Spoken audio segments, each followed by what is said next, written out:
After being honoured by Hrothgar, Beowulf and his fellow Geats return home, where eventually he becomes king. Beowulf rules Geatland for 50 years. When a dragon menaces his kingdom, Beowulf, now an old man, determines to slay the beast. Before going into battle, he tells his men about the royal house and his exploits in its service. And Beowulf uttered his final boast.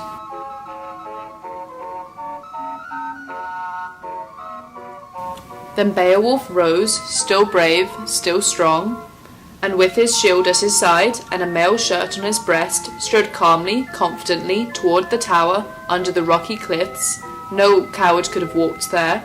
And then he who'd endured dozens of desperate battles, who'd stand boldly while swords and shields clashed, the best of kings, saw huge stone arches and felt the heat of the dragon's breath flooding down through the hidden entrance, too hot for anyone to stand, a streaming current of fire and smoke that blocked all passage.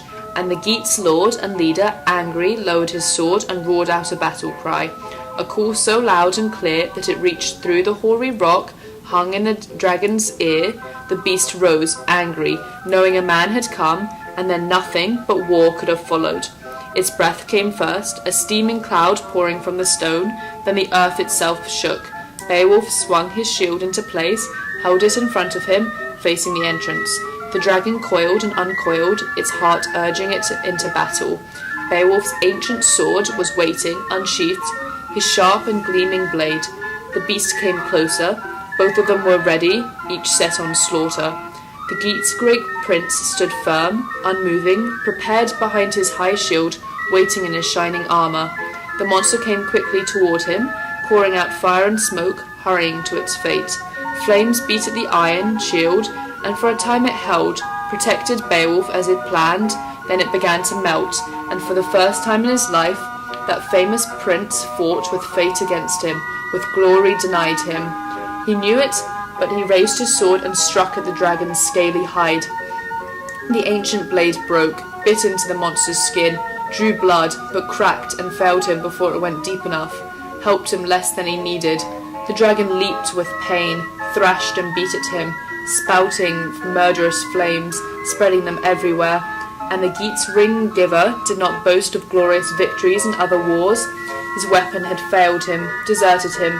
Now when he needed it most, the excellent sword, Ecgtheow's famous son, stared at it death, unwilling to leave this world, to exchange it for a dwelling in some distant place, a journey into darkness that all men must make as death ends their few brief hours on earth. Quickly the dragon came at him, encouraged as Beowulf fell back.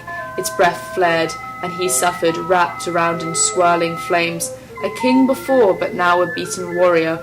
None of his comrades came to him, helped him. His brave and noble followers, they ran for their lives, fled deep in a wood, and only one of them remained, stood there, miserable, remembering, as a good man must, what kinship should mean. His name was Wiglaf. He was Wexton's son, and a good soldier. His family had been Swedish once. Watching Beowulf, he could see how his king was suffering, burning, remembering everything his lord and cousin had given him, armour and gold, and the great estates Wexton's family enjoyed.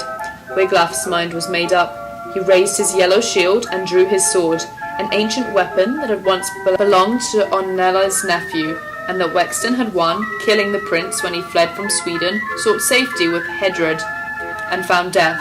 And Wiglaf's father had carried the dead man's armour and his sword to Ornella, and the king had said nothing, only given him armour and sword and all, everything his rebel nephew had owned, and lost when he left this life. And Wexton had kept those shining gifts, held them for years, waiting for his son to use them, wear them as honourably and as well as once his father had done. Then Wexton died, and Wiglaf was his heir, inherited treasures and weapons and land. He'd never worn that armour, fought with that sword, until Beowulf called him to his side, led him into war, but his soul did not melt. His sword was strong. The dragon discovered his courage and his weapon when the rush of battle brought them together. And Wiglaf, his heart heavy, uttered the kind of words his comrade deserved. Then he ran to his king, crying encouragement as he dove through the dragon's deadly fumes.